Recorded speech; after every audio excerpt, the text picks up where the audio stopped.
Et je passe maintenant au dernier axe, mes frères et mes sœurs, de ce triangle familial, la relation cette fois-ci entre les parents, comment ils doivent se comporter avec leurs enfants. Je choisis ce verset coranique dans lequel Dieu dit Ya ayyuhalladhina amanu qu anfusakum wa ahlikum naran waquduha an-nas wal hijara وقودها الناس والحجارة عليها ملائكة غلاظ شداد لا يعصون الله ما أمرهم ويفعلون ما يؤمرون. Ou vous qui avez cru, mettez-vous, vous et les vôtres, ça veut dire vos conjoints, vos enfants, à l'abri d'un feu ayant pour combustible les humains et la pierraille. Il est régi par des anges rudes et sévères, ne désobéissant à aucun ordre de Dieu et faisant tout ce qu'on leur ordonne. Chapitre 66, verset 6. Donc Dieu nous demande de nous mettre, nous, à l'abri, ainsi que ceux que Dieu nous a donnés comme famille, ça veut dire la femme, le mari, les enfants.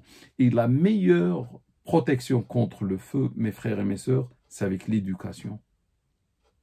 Si tu veux protéger tes enfants, ne rate pas l'éducation. Et l'éducation, mes frères et mes sœurs, ne se fait pas à 20 ans, ne se fait pas à 18 ans, c'est trop tard. Bon, c'est jamais trop tard pour faire du bien, mais quand même, ça devient difficile d'éduquer des enfants à l'âge de 18 ans, 20 ans. Il faut les éduquer quand ils sont à l'âge de l'éducation, à partir de 4 ans, à partir de 3 ans, 6 ans, 7 ans, c'est là, jusqu'à leur majorité. Et si on n'éduque pas, ça veut dire on commet une grande faute vis-à-vis de nos parents.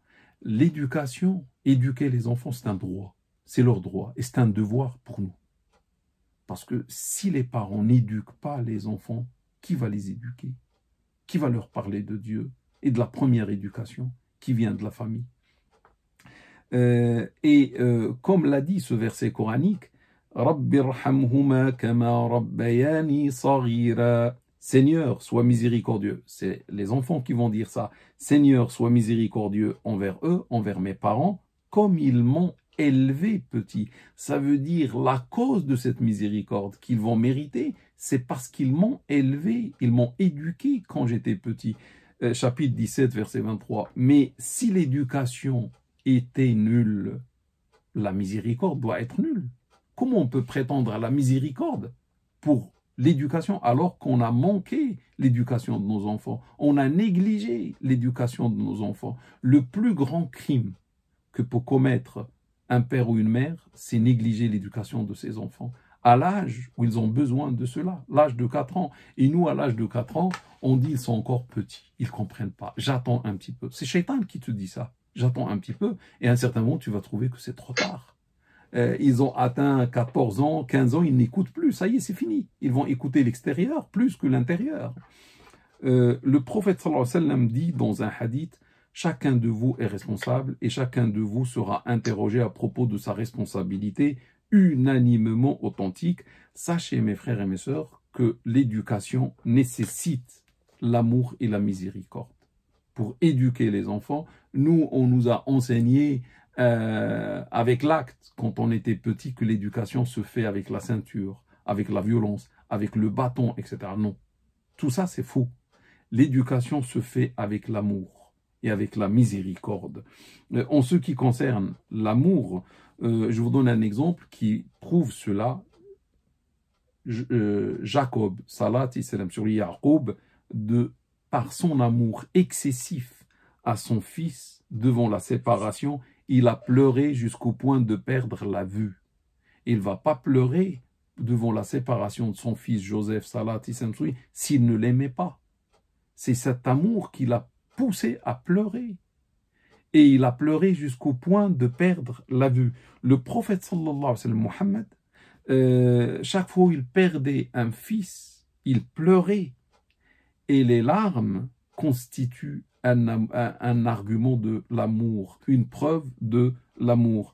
Par contre, en ce qui concerne la miséricorde, une fois, un bédouin est venu voir le prophète sallallahu alayhi wa sallam. et il a vu qu'il embrassait les enfants. Et il a dit au prophète sallallahu alayhi wa sallam, vous embrassez les enfants, nous on ne le fait jamais. Jamais on embrasse les enfants. Le prophète lui dit, qu'est-ce que je peux faire pour toi si Dieu a retiré de ton cœur la miséricorde? Et celui qui n'est pas miséricordieux ne recevra pas la miséricorde de Dieu, subhanahu wa ta'ala. Pour prétendre à la miséricorde de Dieu, il faut être miséricordieux. Et comme ça, Dieu te récompense par la miséricorde. Rapporté par l'imam al-Bukhari. Mon frère ou ma sœur, la miséricorde vis-à-vis des enfants ne signifie pas que tu sois miséricordieux, frère ou sœur, avec l'enfant vertueux. Et l'enfant pécheur, l'enfant désobéissant, tu n'as aucune miséricorde pour lui.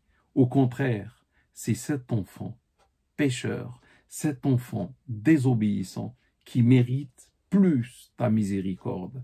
Parce que s'il reste comme ça, il partira en enfer. Ne mérite-t-il pas la miséricorde de ses parents? Et il n'y a pas, mon frère ou ma sœur, un péché qui empêche quelqu'un de la miséricorde de Dieu s'il y a un repentir. Tu dis que mon fils, par exemple, ou ma fille est pécheur. Mais ça, c'est un constat, c'est un fait. Et c'est comme père, et c'est comme mère d'aider ce fils, d'aider cette fille à faire le repentir. Avec le repentir, Dieu efface ce qui a été fait. Et ton fils gagne le paradis, et toi, tu vas gagner ton fils ou ta fille. Allah est miséricordieux, Allah est absoluteur, Allah a de la miséricorde pour nous et Allah nous pardonne. Et on doit être à son image, on a dit. Et toi, tu ne pardonnes pas ton enfant. Et toi, tu n'es pas miséricordieux avec ton enfant. Tu ne veux pas être comme Dieu pour que Dieu le soit avec toi. Plus tu es miséricordieux, plus tu pardonnes, plus Dieu le sera avec toi, frère ou sœur. Père ou mère, Dieu va te pardonner et Dieu va t'apporter sa miséricorde. Écoutez Dieu, parce que souvent, les enfants d'aujourd'hui, que Dieu les aide, que Dieu les guide, commettent beaucoup d'erreurs parce qu'ils sont jeunes. Ils n'ont pas la maturité encore, etc. Et les parents n'acceptent pas ces erreurs. Et les parents vont s'énerver, surtout le père qui peut dire à une fille ou à un fils, tu n'es plus ma fille, tu n'es plus mon fils, tu quittes la maison. Ça, c'est une grande erreur qu'il ne faut pas faire. Regardez ce que Dieu dit à propos de ce point-là, il va nous surprendre.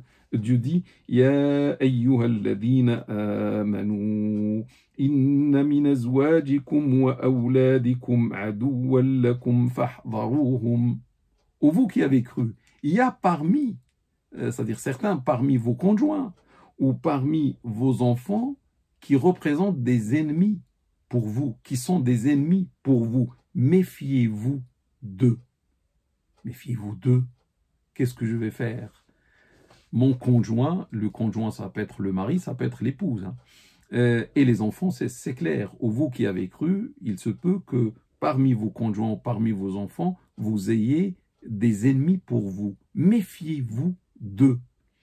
Ça veut dire quand un père ou une mère, mais surtout c'est le père qui fait ça, dit, jure par Dieu, par Allah, Wallah, le plus grand ennemi pour moi sur terre, c'est mon fils. Il va donner le nom de son fils. Ou c'est ma fille, vu ce que le fils avait fait, vu ce que la fille avait fait, etc.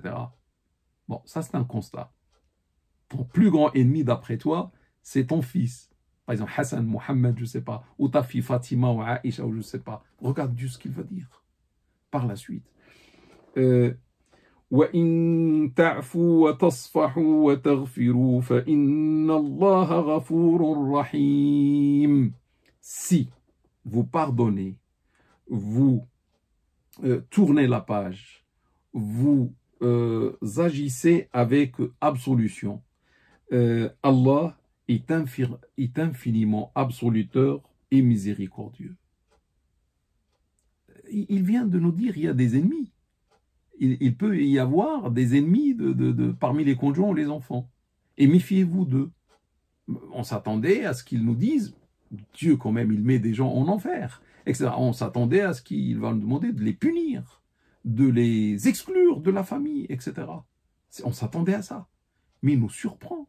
Il nous dit, malgré ce qu'ils ont fait, malgré que tu jures par Dieu que le plus grand ennemi sur terre, c'est ton fils, vu ce qu'il a fait, si tu lui pardonnes, si tu tournes la page, tu lui offres une nouvelle page, il a sali la première, on la jette à la poubelle, on lui donne une autre page, tasfahu, safha jadida, une nouvelle page, et si vous faites absolution, Dieu est infiniment absoluteur et miséricordieux.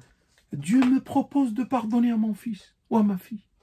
Et il me dit, si vous le faites, moi aussi je suis absoluteur et miséricordieux. C'est-à-dire quand toi, tu vas, frère ou sœur, pardonner à ton fils et tu vas agir avec miséricorde et amour, comme ce qu'on a dit tout à l'heure, Dieu va apporter sa miséricorde et son absolution, son pardon pour toi et ton fils. Il va vous dire, mettez la main dans la main et entrez au paradis. Parce que tu as pardonné à ton fils. Subhanallah. Donc si Dieu te demande de pardonner, toi tu vas voir la rancune, la haine vis-à-vis de ton fils ou ta fille. Non.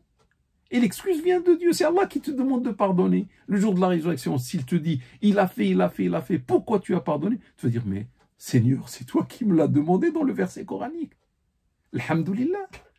Le problème, on trouve des parents qui ne veulent pas pardonner. C'est-à-dire, c'est pas Dieu qui ne veut pas, c'est eux. Il y a un problème dans leur tête, ces parents-là. Ils n'ont pas bien compris l'islam. Ils ne veulent pas pardonner. Ça veut dire, il y a de l'égoïsme. Ça veut dire, ils pensent à leur honneur. Leur honneur a été tacheté, a été touché. Et du coup, ils doivent se venger de ce fils qui a tacheté leur honneur. Non. Tu dois pardonner. C'est ton fils. Qui pardonne à ton fils? Si c'est pas toi, père ou mère. Et après Dieu dit, Innama amwalukum wa awladukum fitna, wallahu indahu ajrun azim. Vos enfants et vos biens et vos enfants ne sont qu'une tentation. Et auprès de Dieu se trouve un énorme salaire. Donc mon frère ou ma sœur, le résumé, la relation entre les parents et les enfants en islam est une relation d'éducation. Une bonne compagnie, une compagnie d'excellence, un comportement d'excellence basé sur quoi? Sur l'amour et la miséricorde. Vous vous rappelez, dans tous les axes, subhanallah, on a trouvé basé sur l'amour et la miséricorde et une relation d'excellence.